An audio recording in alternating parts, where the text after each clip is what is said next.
સમાચારમાં આગળ વાત વડોદરામાં સરકારી અનાજના ગોડાઉનમાં જોવા મળ્યા મરેલા ઉંદરો।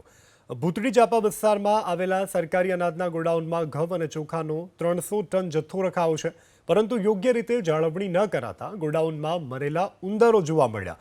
ગોડાઉનના આસિસ્ટન્ટ મેનેજરનું કહેવું છે કે ધનેડા સહિતની જીવાતને કારણે અનાજનો જથ્થો બગડી ન જાય તે માટે દવાનો છંટકાવ કરતા હોઈએ છીએ, જેને કારણે ઉંદરો મરી રહ્યા છે।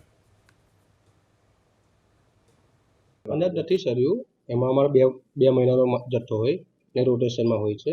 અને આપણે ગાંધીનગર દ્વારા એજન્સી નક્કી કરેલ છે પેસ્ટ કંટ્રોલની, જે દવા છંટકાવ માટે, સ્પ્રે માટે।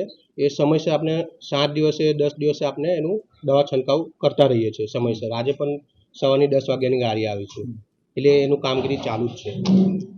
આજે ધનેરા ને બધું જોવા મળે છે, ઉંદરા મરેલા છે। અને એમાં જ્યારે પેસ્ટ કંટ્રોલ કરે ને એના પછી કેવું એ 24 કલાકમાં એ ઉંદર હોય, કેમ કે ઉંદરની પણ ટીકરીઓ મૂકતા હોય છે, ઉંદરો પણ મરી જાય, જીવાતો કઈ ઉડતી હોય જીવાતો પણ એનો નિકાલ કેમ કરવામાં નથી આવતો? એની દુર્ગંધથી કેટલું ના ખરાબ અસર થાય તમને ખબર છે? એ જો આજે સવારે દવા છાંટી એટલે એનું હવે એ બધું સાફ કરશે, જે બી મરી જશે એ બધું સફાઈ કરતા રહીએ છીએ, એવું છે। આ દવાની અસર કેટલી?